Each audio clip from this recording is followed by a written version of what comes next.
Welcome to Start Homeschooling, where confident homeschooling thrives. Homeschooling is not school at home.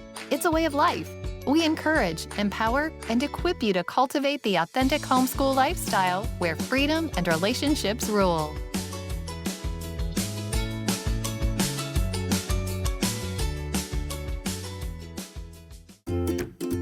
A unit study is one of the most powerful tools in a homeschooler's toolbox.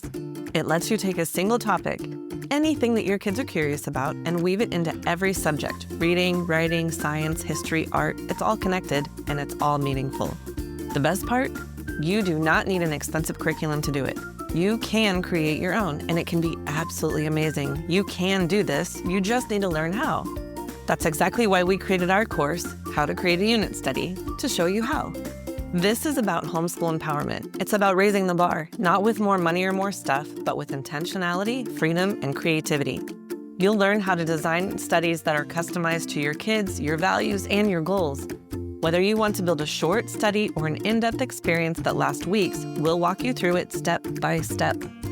This course includes everything you need to do this on your own: a course journal to help you follow along, a workbook for deeper thought and planning, a unit study planner that walks you through every single decision, and 100 ready-to-go unit study ideas. If you're ready to homeschool with confidence, to build something rich and memorable, and to own your role as a leader in your child's education, this course is your next step. Check out the show notes or go to theumbrellaschool.com and let's build something beautiful. Hey friend, welcome to Start Homeschooling. I'm Kim and I'm with Stacy, and today we're going to talk about focus and motivation in homeschooling, specifically our energetic kids and our high schoolers. Do you ever feel like your homeschooler is like a hummingbird in a wind tunnel? I mean, just take a minute to picture that. A hummingbird in a wind tunnel, just kind of flying all over the place, wings flapping and just everywhere. So yeah, me too. And whether you've got a kindergartner bouncing off the walls or a teen who's giving you the world's most epic eye roll, focus and motivation are two things that we all wrestle with at times. Let's talk about real life strategies and encouragement for helping our kids give their best without losing our minds. One of the things that our kids tend to focus on and struggle with is movement. And as homeschool parents, we sometimes have the urge to say, no, sit down, be still, focus. When in reality, movement isn't always the enemy. It can be the key to learning. So that's tip number one with your energetic kiddos. Don't fight movement. Use it for you. Use it for them. Of course, there is a time and a place to sit quietly and to sit still, but it's also okay to just let them wiggle while they work. Let them get out the fidgets that they have so they can sit still and sit quietly at a different time. In fact, for some kids, movement isn't distraction. It enhances their focus.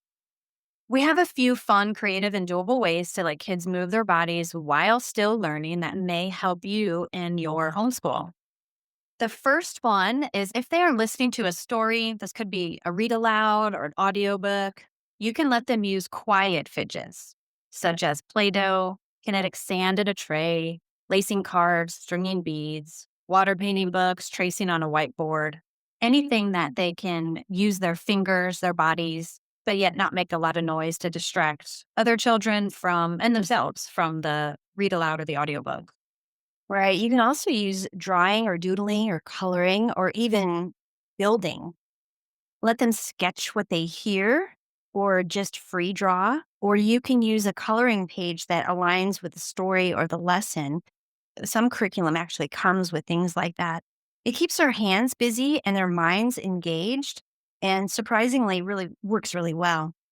Let them use Legos or magnetic tiles or blocks, and then give them the challenge. Can you draw or build something from the story that you're listening to? We used this when my children were little, when we did the story of the world and ancient history. My son tried to build a pyramid while we were listening about ancient Egypt. I think it's a great idea. It's something that's engaging them with the listening, with the story, but also letting them work their hands at the same time. I think that's awesome. It's very smart. Another idea is movement mats. You could place a few soft spots like yoga mats, beanbag, floor pillow all around your room and let them move between them quietly while still listening. You can even take audio adventure walks. You can take the audiobook outside, pull it up on your phone and listen like that. You can walk laps around your yard if you wanted to, or toss a ball back and forth, push a scooter slowly while you're listening, hiking, even just anything that gets you outside and listening while you're keeping active at the same time. Definitely. Some other ideas, if your child is working in a workbook or maybe they're writing, you could use a wiggle seat or an exercise ball.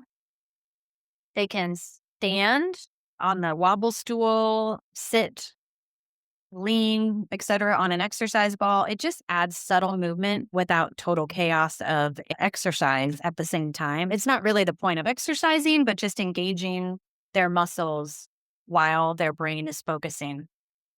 And Michelle has mentioned in a previous podcast about wrapping an exercise band around the legs of their chair and let them bounce their feet on that. So they're still moving, but they're not distracting everyone around them. Yeah, I like that idea a lot. Another idea is wall work. And I use this in the classroom, but it also works just as well at home. And that's where you can tape their workbook pages or whiteboard sheets or just a whiteboard to the wall and let them stand up to write. It just, that sort of change of pace can make all the difference. You can also add a little squat and spell or jump to punctuation for fun. So, for example, if you're going to spell the word school, you squat down on S, stand up for C, and so on. Can't talk and spell at the same time, but you get the idea. Same thing with punctuation. You can even add in clapping. We did this a lot. Or whispering, for example, you could whisper the word comma. It's almost like when we're voice texting right now, you know how you say, "Hi, Stacy, comma, blah, blah, blah." It's the same thing where you're actually saying what it is out loud, or maybe you whisper the word comma, or you shout the word exclamation point, and you add in those kind of verbal things. And that way, their voices and their bodies get into it as you're teaching, and they can stand and do that at the same time. And if they are on the floor, there's some ideas for floor work with changing position. They can lay on their tummy to write.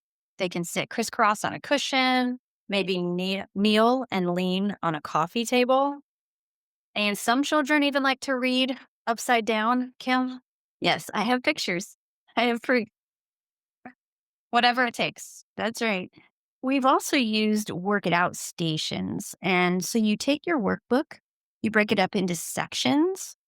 And for example, you could do 3 problems in your workbook and then do 5 jumping jacks. You could read a paragraph and then do a bear crawl across the room. Obviously, these are probably for younger kids, but you get the idea. You could write a sentence, then toss a beanbag into a laundry basket or those little hoops that you put on the door, things like that.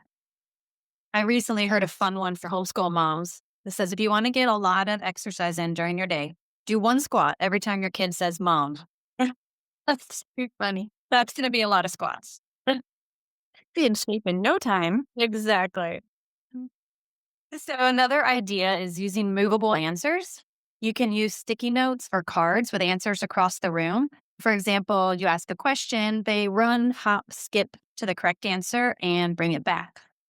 You could practice spelling words by throwing a ball back and forth for each letter. This works well for spelling, math, vocabulary, even geography.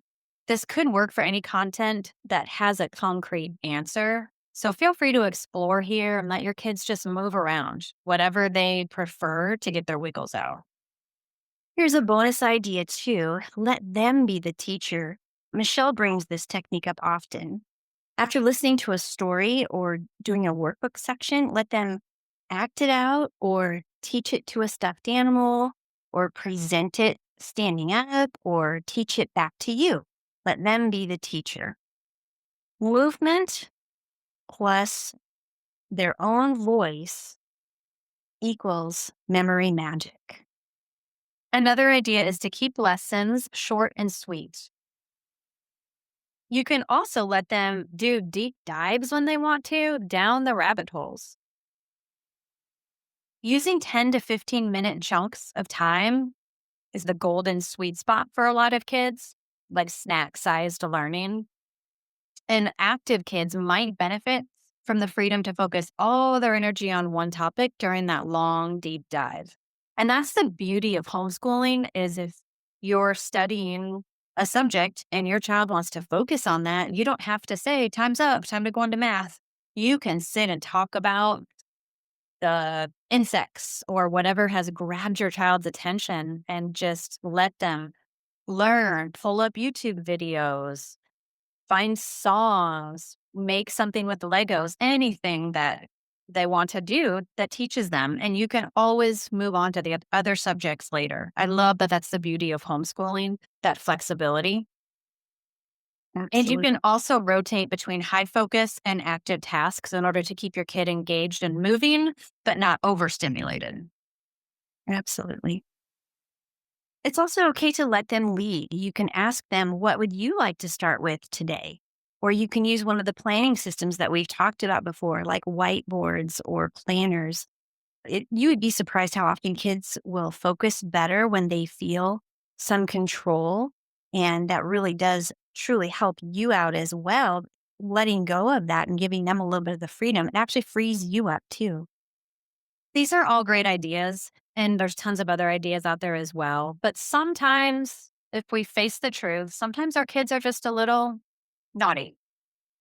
This is a huge topic and could be a whole nother podcast, but a few brief thoughts on that. We're all humans. We can all be naughty. Nobody's perfect. So some ideas when your kid is acting that way, acting in a way that you don't like, in a way that you want to modify that behavior, try pushing pause or slowing way down. Make your relationship with your child the focus. Sit down with them one-on-one, look into their eyes, and have a heart-to-heart conversation about what they need to do, why they need to do it, and be super clear with your expectations. Ask them what's bothering them. Why are they pushing back? They may not even know, but at least this can get them thinking. And this might open up a whole conversation because most likely it's not about the academics.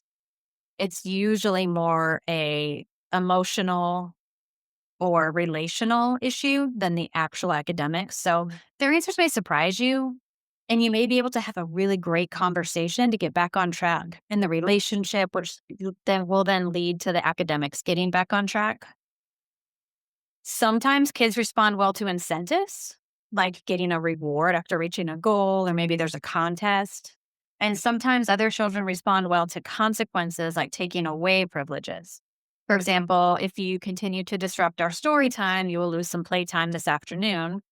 Or if you're playing games on your computer, you might lose a controller for a day or two.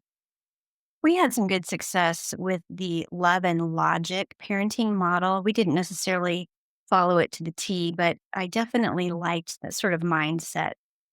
And the basic idea is we give kids lots of love, obviously. We make our expectations super clear. We give options like, would you like to work on your math or would you like to empty the dishwasher? And so things still get done. We give plenty of praise.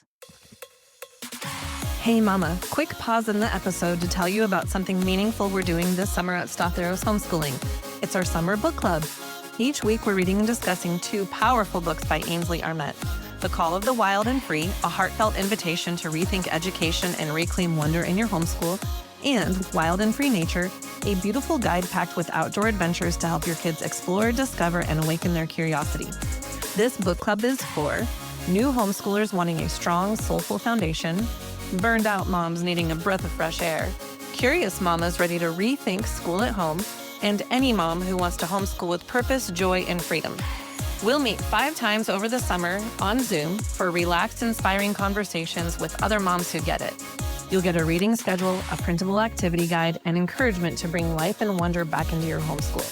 Head to the show notes or theumbrellaschool.com/book club to join us. Now let's get back to our episode. And if a time comes that kids need a consequence, We're firm, but we're very compassionate. And so we say something like, I'm really sorry you made that choice and have this consequence. That must be a real bummer. I know you're going to learn and you're going to do better next time. I have confidence in you and we're going to work together on this. So it's a very compassionate kind of thing, not snarky at all. It's just a matter of saying, we're in this together, but these are just the rules and that's just consequence is more of an objective kind of thing when you come to the consequences. But love and logic works real well. And then sometimes you need to consider lowering your expectations. We've worked with many families who just simply set the bar so high. It blows the kids' minds. And that ends up in a lot of pushback. It's almost like they think, I can't even get close to the bar, much less jump over it. So why try it all? Trying to find that balance, what is really realistic, especially if you have maybe one of those kiddos is more of a tough cookie. Be realistic, find the balance, and give yourself and your kids just a whole lot of grace. We talk about that a lot, but it really is true. We're raising little people here. And so be encouraged to do that. And finally, you've probably already done this, and this is a little bit of a squirrel, but honestly, perhaps consider their diet. Did they have too many Pop Tarts lately? What are their sleep habits? And especially for people that are living at Colorado's altitude, are they drinking enough water? When we very first moved to Colorado, our boys were 2 and 4, and somebody literally said that if our kids were acting up like really unusually, stop and think, have they been drinking enough water today? And we found that to be true, even like for ourselves. When we feel a little extra cranky, you're like a plant. You're like, what's that saying? You're like a plant with complicated emotions. Drink some water. Get it in the sun. So sometimes it's what looks like the little things that actually can make a big difference. So be encouraged. You've got this. That's so funny, Kim. I tell my daughter that sometimes when she leaves the house. I say, you're basically a plant. Get some sun today and drink enough water. Huh? We all need it. That's true. And speaking of teenagers, so transitioning over to the older kids, the big focus here is relationship.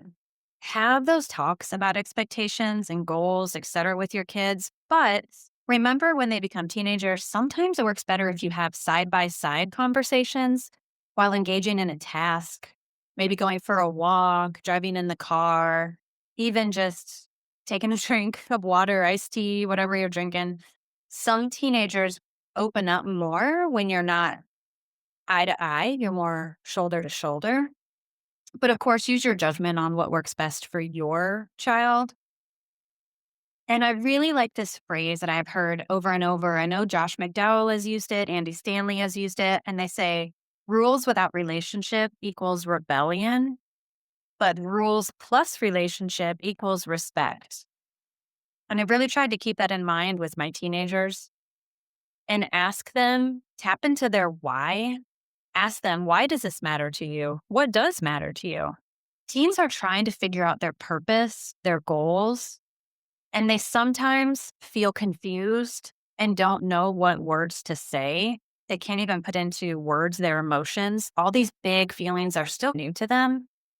So help them tap into their why and help them link the schoolwork, the academics that you're trying to get them to do, to their real world goals.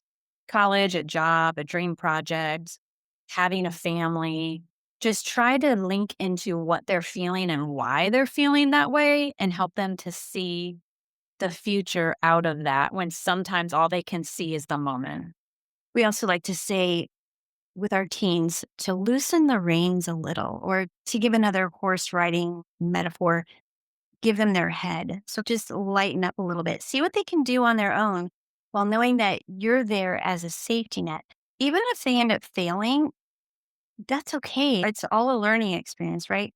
We all need a chance to try things, see what works or doesn't work, learn how to navigate all of that, and then make adjustments if necessary. They'll probably surprise you. When my 16-year-old started college, actually, I was right there ready to go saying, okay, do you have everything? And do you have any homework today? You would do with younger kids or whatever. And he said, I got this, Mom. I've got this. And I thought, Okay, this is the part where I have to loosen the reins. I said it to myself. And I said, okay, great. You've got this. And I'm here if you need me. And turns out, lo and behold, he did just fine. He did fantastic. He learned how to fly on his own and he knew that I was there. It's not that he never came to me for advice or support because every once in a while, sure, he needed that. But really, it was very encouraging and exciting, I think, to both of us to see, wow, he really can be independent. He is independent and he does really well on his own like that. So it actually is fun. We can let them design their own schedule. We can let them choose how to demonstrate their learning. Do they prefer making a video or creating a project or a presentation? Or maybe they would just like to write it out in an essay or even just talk about the content. Talking about the content like over dinner or going on a walk will be enough at times. You can be the judge of that. But the point is, the more that they own it, the more they're going to give back. Sometimes we end up picking out their subjects and their books and their activities without involving them or asking them what they want to learn. If they don't feel like they have any control whatsoever or that their opinion doesn't matter to you, they could easily just mentally check out, emotionally check out. So it is important to let them have some ownership, some input there, and also even do things like take them along with you when you go to shop for the curriculum, whether that's at the homeschool conference or just online. Let them look at it, let them feel it and touch it if they can, and give you some feedback. I had one kid that I thought for sure was going to do great with online learning and turned out, no, he said, no, mom. He said, I'd really rather be in a classroom or classroom necessarily, but with other kids, having that collaboration and that social piece. So I thought that was really interesting and a good lesson for us. Another idea is to break big tasks into mini wins because sometimes teens push back with a bad attitude when they're simply scared or overwhelmed. Maybe they don't understand exactly even what they're feeling or how to put it into words. So they break down. So if you can break these bigger tasks down into manageable bite-sized chunks and you help them work through it, such as, right, your essay becomes first you brainstorm, then you outline, then you're at paragraph 1. Those are the little victories that can lead to a motivation boost for them. And for some teens, it might not even be about the academics. And maybe for everybody at some point in time, right? You break down at work or over an assignment or something, and really has nothing to do with the work or the assignment. It's more of a relational or emotional issue. So sometimes in those moments, a change of scenery works wonders. When one of my children hit that point, and as a mom, you know when your child is overwhelmed, when they've done the math problem 3 times and they still don't get it, but you know that they understand this. It's not the math problem, right?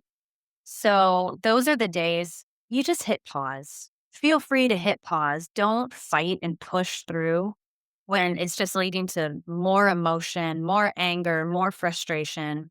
So for one of my children, when those days happened, that's the time we packed it up. We went to the park, we ran to the grocery store, ran an errand, got a coffee, went shopping, went to the other room, just something to get away for a little bit. And usually that allowed her gather her emotions, get some distance from the book, from the issue, chill out a little bit. And usually that resulted in us talking about everything, the issue itself, what had happened yesterday, what had happened the week before, all these big feelings. And generally, when she would go back to that assignment the next day, usually it was simple. She would just knock it out right away because it was never about the academics. It was about the mindset, the emotional, the relational. So try not to force them to do something when they're not emotionally ready and able to do it at that moment. And of course, balance between helping them and then letting them do things on their own and making mistakes. Both are needed, and it is a delicate balancing act. We all struggle with this, I think, as we are, like we say, working ourselves out of a job. We're used to doing everything for them. And then they become teenagers and they really need to learn how to do these things themselves, whether it's academics or life skills, whatever the case may be. And sometimes it's really hard to let go. So try to maintain that balance between helping and doing things on their own. And Kim said, making mistakes is okay and is actually good. This is the time to make mistakes when they're still at home, when you can still help them. So just use your mama gut and do your best to walk this line between helping and letting them make their own mistakes. Also, don't forget to celebrate their wins. Even if it's just a high five, some popcorn, talking it up at the dinner table, let them overhear you bragging on them to a friend, or even just hug them and say, hey, I'm proud of you. If you know your child's love language, this would be a way to use it as well. So you tell them how you feel about them in a way that they hear best. And of course, consider using natural consequences that Kim talked about earlier, like the love and logic parenting model. There have been parents who have taken away Xbox controllers or changed the Wi-Fi password. You know your child best. So use whatever techniques you think will work best for your family and your children. And a few other thoughts are to encourage them to do something for others. Maybe there's a neighbor who needs their sidewalk shoveled or their leaves raked, or maybe they should do something for a sibling to encourage a sibling or help take care of grandparents. You can encourage them also to take on something at church, volunteer at church. You can encourage them to get a job. Some kids just really need to get out there and earn their own spending money and be in that environment, have that responsibility. Encourage them to find a hobby. Hobbies are, I don't know, a little underrated, I think. You can really have such a more rich life if you can find a hobby to dive into, and it just can just run the gamut. It looks different for everybody. And so encourage that. And most of all, like we say all the time, give grace, lots and lots of grace for your kids, for yourself. Their brains and their bodies are going through so much right now. And just trust the process and hang in there. It is so worth it. And it's not about perfection or constant motivation because we're not robots. We're not able to be perfect and do this homeschooling thing amazing every single day. So remember, it's about guiding your kids. They're growing their muscles every single day. You're doing sacred work here. And if it felt like a flop today, there's always tomorrow and the next day and the next day. This is a marathon, like we said, not a sprint. And remember, you've got this. We are always here cheering you on. If you ever feel like you need support, the coaches at Start Homeschooling are always here to help. Please reach out. Welcome to Start Homeschooling, where confidence replaces confusion and you're never left to figure it out alone. Our umbrella school, Start Academy, fulfills legal reporting requirements for Colorado families, and we offer annual homeschool evaluations in Colorado and Florida. But that's just one part of what we do. We also offer personalized coaching, official transcripts, high school planning help, and detailed transcript reviews so your student stays on track and set up for success. Do you need tools to stay organized? Our shop is stocked with homeschool essentials like planners, attendance logs, course description guides, report cards, unit studies, and even creative printables for younger learners. Whether you need parent training support, guidance on how to plan, ideas on how to teach, scheduling assistance, help with course planning, high school help, or just peace of mind that you're doing it right, we are here for you. Visit the show notes for more information and let us walk alongside you.